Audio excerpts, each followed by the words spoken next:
Hello everyone, good morning. Welcome back to my channel Stree hope. कैसे हैं आप सब और कैसे चल रही है आप सबकी पढ़ाई। आई होप कि आप सब बहुत ही अच्छे होंगे और खूब मन लगा के अपनी पढ़ाई कर रहे होंगे। आज दिन की शुरुआत हुई सुबह के 6:30 बजे से। 6:30 बजे इसलिए कल लेट नाइट में ही मैंने अपनी पढ़ाई कर लिया था, इसीलिए कल मैं लाइव भी आई थी, बट वो मेरी ही मिस्टेक थी। मुझे लगा कि मेरा जो जीबी है वो ख़त्म हो गया, बट ऐसा था नहीं। बस 50% ही ख़त्म हुआ था, मतलब पूरा दिन यूज़ करने के बाद अभी 50% था, तो मैं 1-1.5 घंटे तक लाइव आ सकती थी। और वो मेरी मिस्टेक थी, मैंने डन कर दिया। और एक और ये प्रॉब्लम है यूट्यूब मतलब मेरे लाइव आने में, कि जैसे मैं लाइव आ रही हूँ तो जब तक मैं लाइव रहती हूँ उसके तुरंत बाद मेरी जो वीडियो है ना, वो प्राइवेट हो जा रही है।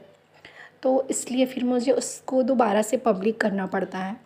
और मैं बहुत सारे ऐसे यूट्यूबर्स को देखी भी कि कैसे कैसे उन लोगों ने बताया कि आप इस चीज़ को फॉलो करो। मैंने सब कुछ किया, बट वो पता नहीं क्यों हो रहा है। तो लाइव आने का मतलब कोई मतलब ही नहीं है। मैंने मॉर्निंग में भी सोचा था, मतलब इसके पहले भी मैंने मॉर्निंग में जब 3 बजे उठती थी तो सोचती थी कि कभी मैं लाइव आऊँ, लाइव आके पढ़ाई कर लूँ, बट पॉसिबल नहीं था, तो मैंने छोड़ दिया। मतलब वही प्राइवेट वाली प्रॉब्लम आ जा रही है, पता नहीं क्यों। इसको देखते हैं, ठीक होता है तो नहीं तो फिर कोई बात नहीं।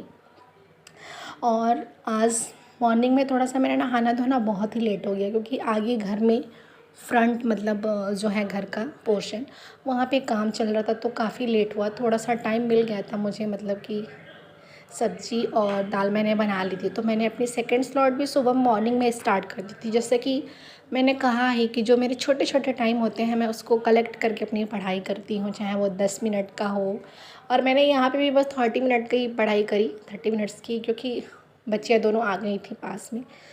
छोटी वाली तो रहती है, बट बड़ी वाली भी आ जाने के बाद से, मतलब कि एक होता है ना फिर बातें करना, तो उन लोगों के सोने के बाद ही मैं इत्मीनान से पढ़ पाती हूँ।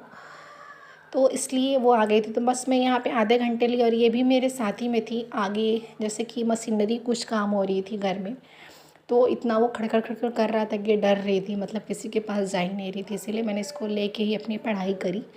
नहीं तो मतलब ऐसा भी नहीं होता है कि मैं फर्स्ट टाइम इनको शायद अपने लैब में ली हूँ, बहुत कम ही ऐसा नहीं होता है। और फिर सबने जब फ्री हुआ, हस्बैंड फ्री हुआ, उसके बाद मैं आई किचन में। आज थोड़ा सा नहाना धोना बहुत ज़्यादा ही लेट हो गया था, मतलब 11:30 पौने 1 के करीब में। उसके पहले मैंने अपनी दोनों स्लॉट कंप्लीट कर लिया था।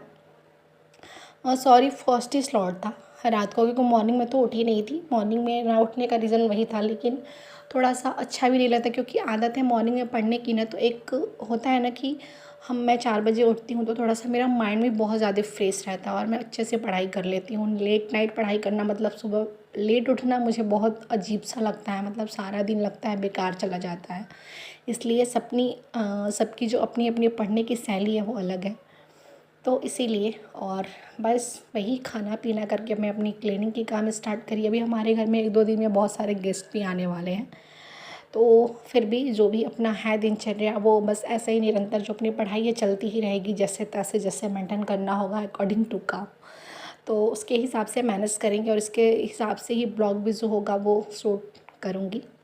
एक होता है ना, एक अच्छी आदत हमारे अंदर हमेशा ही होना चाहिए, कि अगर हमारे अंदर एक कोई अच्छी आदत अगर पढ़ाई करने की हो, तो शायद उससे हमारी ज़िंदगी बदल सकती है। मैंने भी अपनी लाइफ में बहुत सारे चेंजेस किए, जैसे कि अभी इसके मतलब 1 साल पहले की मैं अपनी लाइफ बताऊँ तो बहुत ही अजीबोगरीब थी। जैसे कि दूसरों के बारे में बहुत ज़्यादा सोचना, और लोग क्या कह रहे हैं और लोग क्या कर रहे हैं, मैं क्या कर रही हूँ तो कोई मुझे बुरा कहे, इन चीज़ों के बारे में बहुत ज़्यादा ही सोच के बहुत ज़्यादा डिप्रेस्ड हो जाती थी। बट मैंने एक अपनी जो आदत है उसको मैंने डेवलप किया, लोगों के बारे में सोचना और लोगों से दूरियां बनाना। और जब से मैंने ये चीज़ अपने अंदर फॉलो करी है ना, मैंने अपने लाइफ में इसको उतारा है, तब से मेरी लाइफ टोटली बहुत ज़्यादा चेंज हो गई है। मैं अपनी लाइफ में बहुत ज़्यादा हैप्पी भी रहती हूँ, और मैं खुद को इतना ज़्यादा बिज़ी कर लिया कि मुझे अब दूसरों के बारे में सोचने का टाइम ही नहीं है। पढ़ाई करने के बावजूद भी जब तक मैं पढ़ाई करती थी तब तक लोगों के बारे में नहीं सोचती, लेकिन जैसे ही पढ़ाई ख़त्म हो जाती थी फिर मैं वही बातें मेरे माइंड में चलती रहती थी। इसलिए मैंने सबसे पहले ये क्रिएट करी अपने यूट्यूब चैनल, कि मैं इसमें थोड़ी सी बिज़ी रह जाऊँ जो मेरे खाली का समय रहेगा। तो वही है कि हमारी एक आदत, पहले तो हम दूसरों के बारे में सोचें, अपने अपने अपने अंदर कुछ बदलाव लाएं, अपने अंदर पहले अपने बारे में सोचें फिर दूसरों के बारे में, क्योंकि हमसे अच्छा हमारे लाइफ में सोचने वाला मेंटर्स और कोई हो ही नहीं सकता। और ना ही हमें किसी दूसरों से सजेशन लेने की कभी लाइफ में ज़रूरत पड़ेगी। इसीलिए ज़रूरत है खुद के अंदर बदलाव लाने की। आपकी जो भी बुरी आदत हो आप उसे छोड़िए और अपने बारे में सोचना स्टार्ट करिए। जिस दिन आप अपने बारे में सोचना स्टार्ट करेंगे उस दिन से ही आपकी परेशानियाँ ख़त्म हो जाएंगी। आज का ब्लॉग बहुत ज़्यादा लंबा नहीं होने वाला है, बहुत छोटा ही है। तो चलिए फिर हम कल मिलते हैं अपनी नई बातों के साथ। तब तक के लिए बाय बाय, टेक केयर। आप सब अपना ख्याल रखिएगा। जय माता दी, राधे राधे, जय श्री राम।